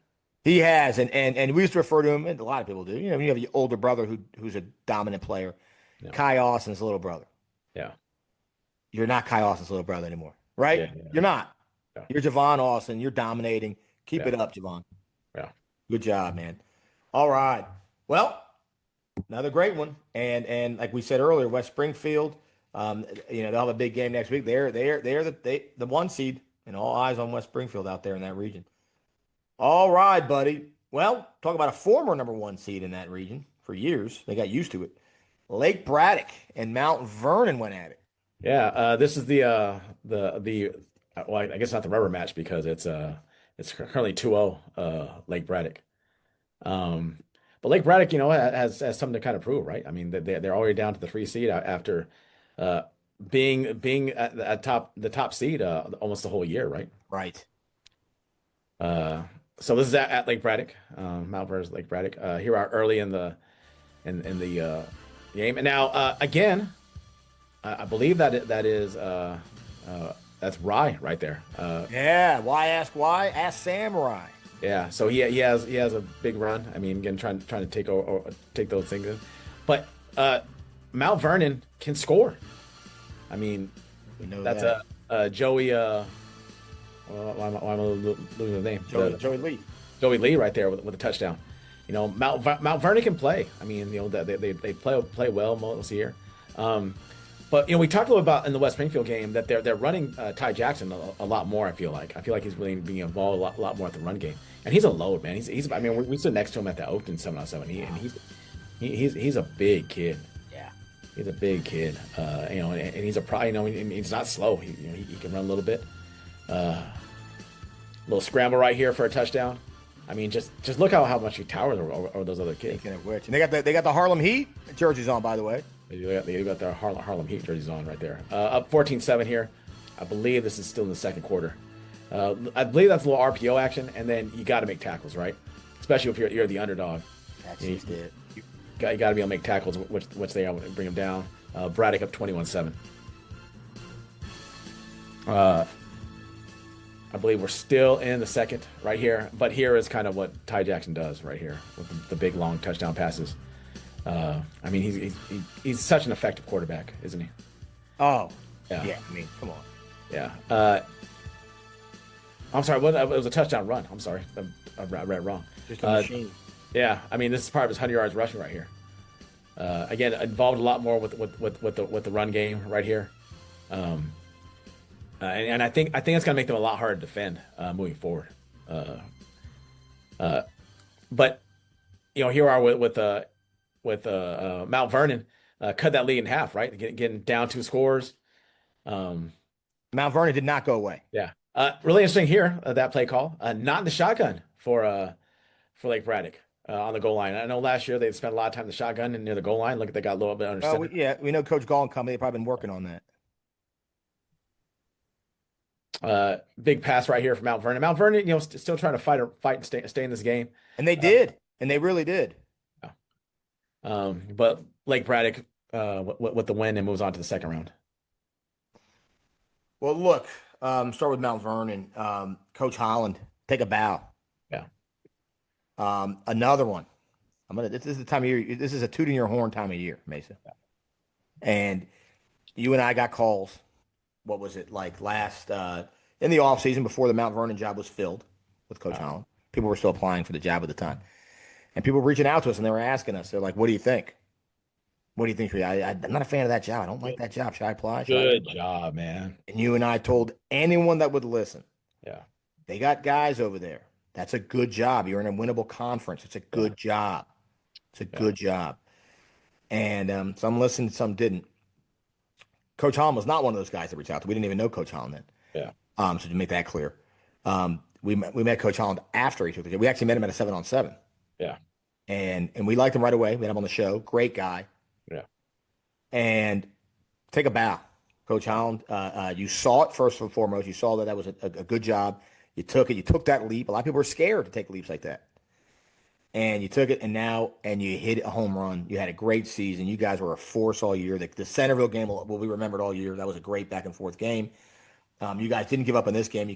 There was moments in this game where they just came this close, Mason. They had some opportunities in the red zone that they couldn't score on. Yeah. And then tackling Ty Jackson. Those are probably the two things Yeah. that if they could just shore that up, they might have won this game or at least been a little bit closer of a game. So congrats to, we're going to miss Matthew Moret. Yeah. and company. I don't know what grade Joey Lee is. I don't have that in front of me.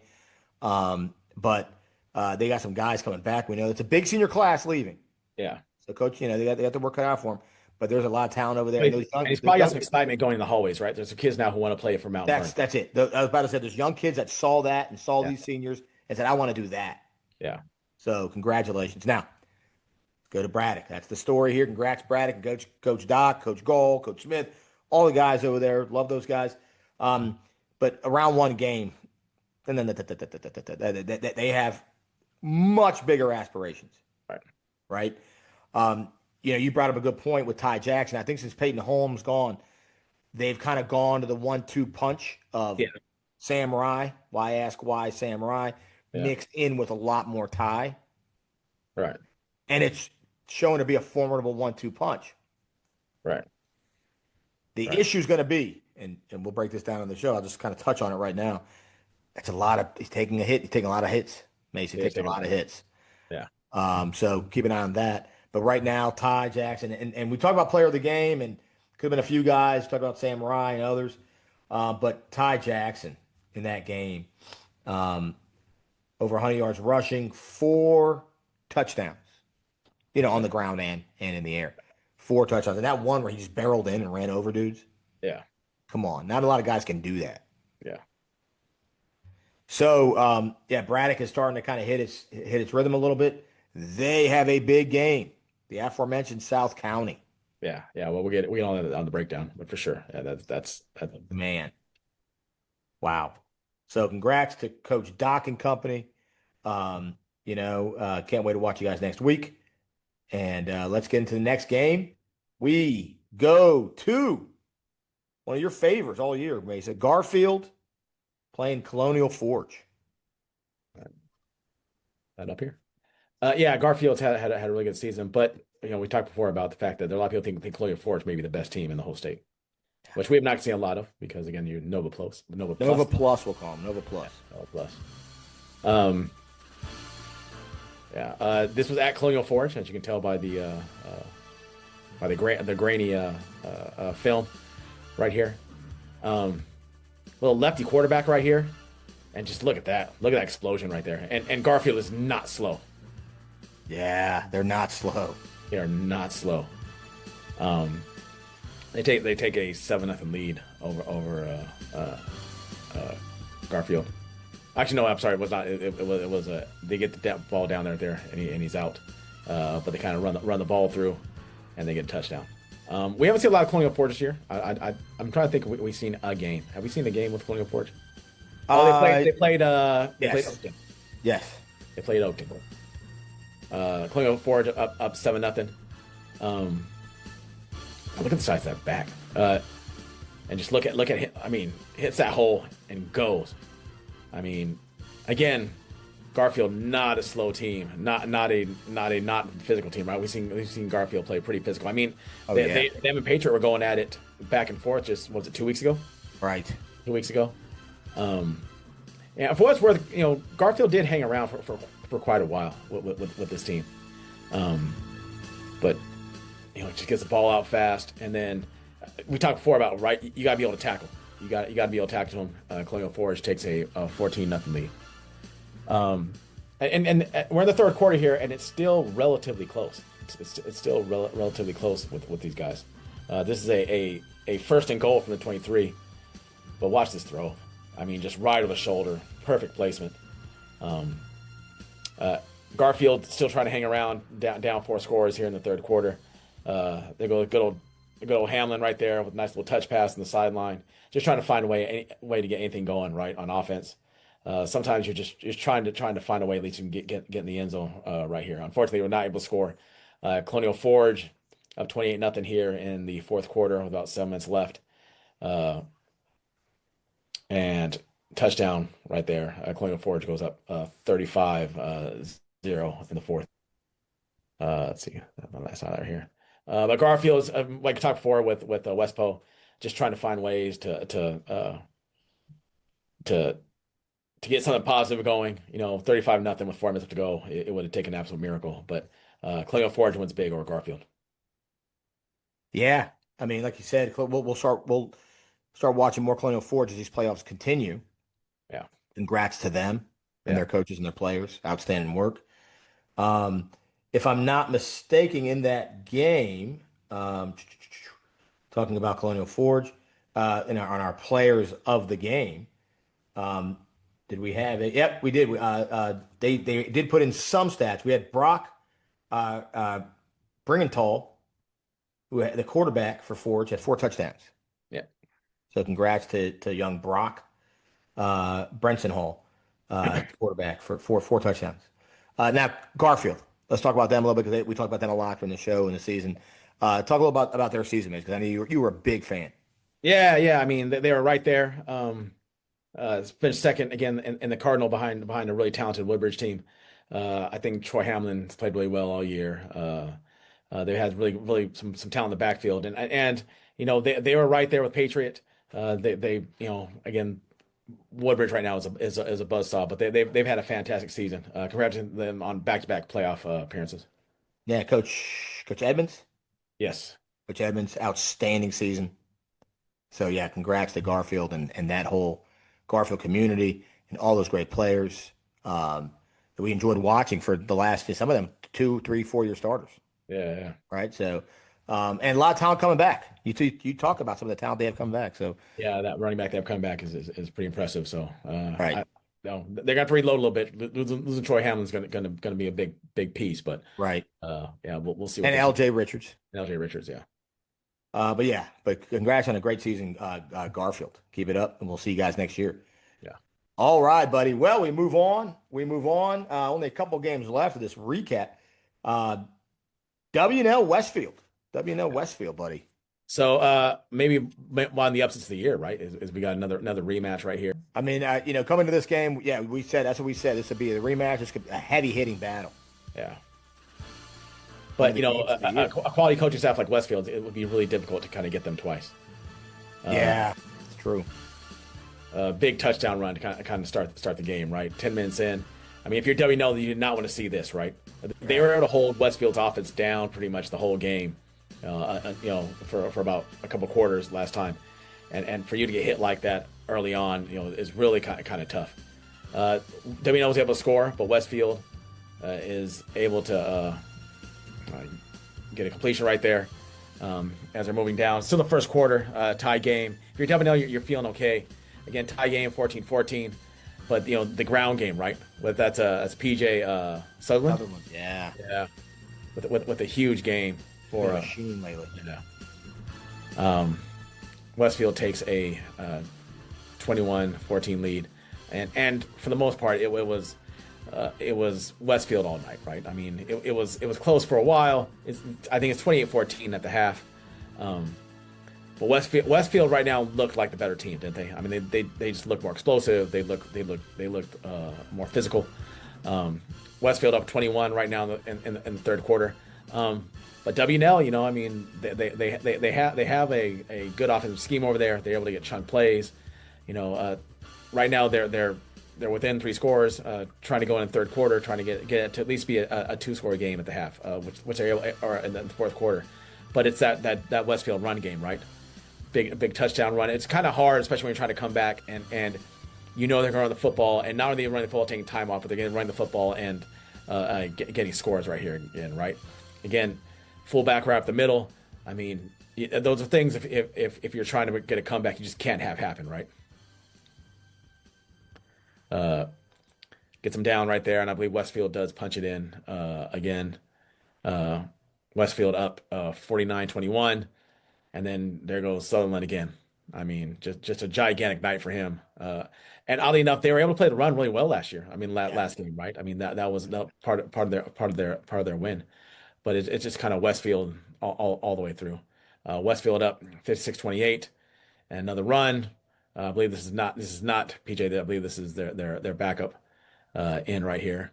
But they were more physical all night, and I'm sure that was probably a key point, right, with Coach Boss and staff, right, is that we've got to be able to run the ball on these guys.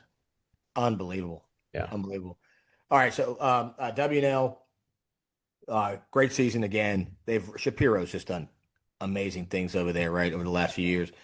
You look at W&L, what they had done previously, and then over the last 4 or 5 whatever years with Shapiro and Bobby Ludwig and company. They've in the defense they've tore it up. They've been so good, so good. Quarterback, they turn out quarterbacks now. They got Flint Steiny coming back, Yeah.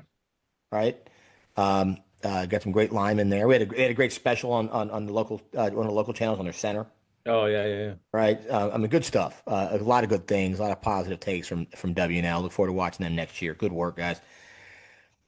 Westfield. Westfield's a story, and they're a big story coming in. What they did in this game. This is what Voss has been saying for years. Don't talk to me in August. Don't talk. How are we playing in the second half of the year? And I think that there's nothing that can express that better than juxtaposing their first game against W&L Yeah. early in the year against their second game against W&L at the end of the year. Right. It answers itself. How are you playing? Yeah. You're playing freaking phenomenal. That's how you're playing. Yeah. So keep doing your thing, right? I mean, you got Coach Bendorf, and we've said it, and that brain trust on defense, right? And then you have Coach Voss and doing the thing on offense, what they do. Ryan Carlson, PJ Sutherland, Malachi Lee. I know I'm forgetting guys now. The Human Torch. Who's the Human Torch? I'm gonna start calling him that from now on. Flamer. The Human Torch. Flamer doing this thing. Human Torch. That team is rocking and rolling right now, Mesa. Wouldn't want to play him. Yeah. Wouldn't want to play him. All right, buddy. So congratulations to Westfield, rocking and rolling here late in the season. All right, but our last of the highlights, we're going to go to North Stafford, buddy. Independence. Oh, and by the way, hang on. Let me see the player of the game before you advance that. The aforementioned PJ Sutherland, 200 yards rushing, Mesa. How's 5 touchdowns for you? Yeah. I mean, huge game. So you got a good running game, you got a good quarterback, you got good receivers, you got a good defense, you got something, and a good coaching staff. So congrats, PJ Sutherland. All right, we head over to North Stafford, Indy and North Stafford. Yeah. So I don't think we've seen. Oh, we have seen North Stafford. We saw them in game 1, right? Yeah, we've seen them a couple times. We saw Battlefield and another one. Yeah. This is Independence first year in 6A, and was able to get to playoffs against a team that everyone's really high on with North Stafford. I mean, I remember watching this quarterback, man. This quarterback is good. Look at him just throw the ball out there. I mean, almost like a right-handed Ty Jackson out there, just kind of slinging it all over the place. Wow. Independence North Stafford taking a 7-0 lead. North Stafford with another. It's because the scoreboard is bad right here. Look, they're playing the force right there. I mean, look at that background right there. Yeah. Nice little dump off right there. That's why Carl's feet isn't good when he's out there. Yeah. North Stafford trying to find a way. I'm sorry, Independence trying to find a way, but I mean, look at North Stafford just manning up, press coverage, manning up right there. But that's why you do it, right? When you got athletes like that who can take go the other way. I mean, he's got a convoy in front of him, right there. Independence in that single wing. Now, when you play that single wing, right, you've got to be able to, you're trying to play the run the whole time, but if you're a little throwback the other way. Yeah, Mickey Thompson's offense, buddy. I mean, anyway, Independence had some playmakers. I know people were really high on that quarterback all year. They thought he was really good. Hey, he played well. He played well in this game. Yeah, but I mean, a lot of people are expecting there to be a North Stafford Colonial Forge final in the what's called right in the region final. A lot of people are making this call, right? They think this is going to be the game. It's going to be North Stafford playing Colonial Forge, the Battle of Stafford for Region B. North Stafford again with another pick six. I mean, this was a team that held Battlefield down for most of the game, right? I mean, they were all over him. It wasn't until the very end that ended up making that comeback.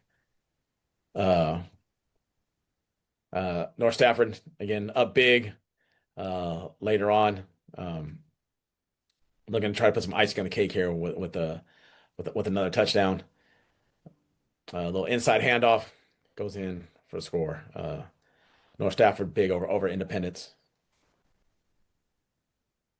Yeah, look, North Stafford. We go by the stats.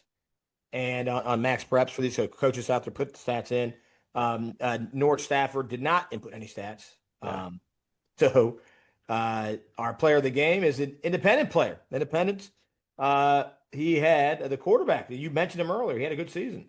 Luke King had a touchdown, some Yeah. rushing yards, some passing yards. So congrats to him. North Stafford, get your stats in. It's good for the kids too. Get the stats in.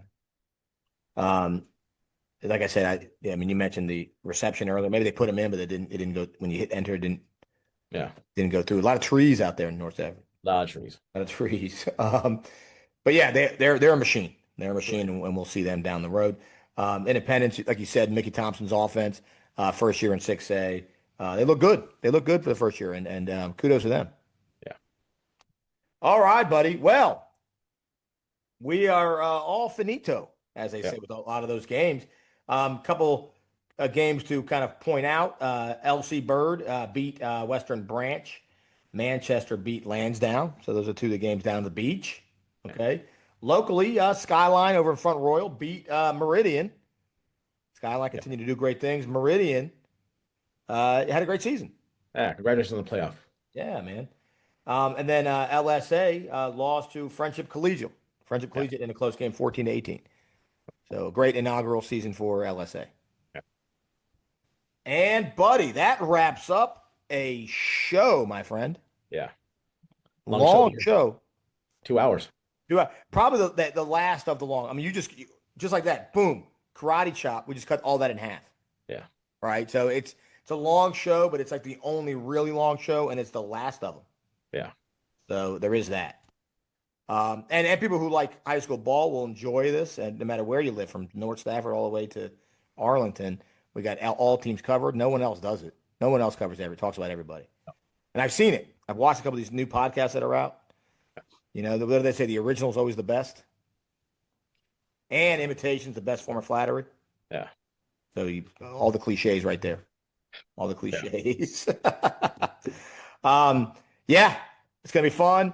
A couple things to point out. We pointed out in the live show. I'm going to point it out again. We're going to be on Dwight Vick's podcast this week. Can't wait. I don't know when it'll air, but we're going to be on his show talking about some of these games, talking about some of these teams from this side of town, right, in the north.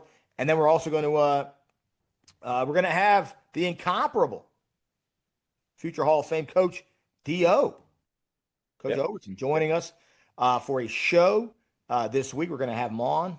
Don't know when we'll air it, obviously, but we're going to have him on. I want to put it out as soon as possible. He's going to talk about all things probably next year, right? Yeah. St. James and who they're going to play and things they want to do, where they're going to travel to, hopefully. And then also some things he wants to do in the offseason. Some fun stuff. Talking about, Senior Bowls and all that kind of stuff, 7-on-7s and all that kind of stuff. So, I mean, it doesn't end here, Mesa. No. It doesn't end, much to our wives' chagrin at times. It doesn't end, my friend. It doesn't end. So everyone enjoy the rest of your weekend full of football, NFL, Division III, high school wrap-ups, all of it in between. Enjoy it. And we're going to see you guys in just a couple days with another great show. Yeah. All right. Well, from Dash and Dan and all Hitches, we'll see you guys next time. See you.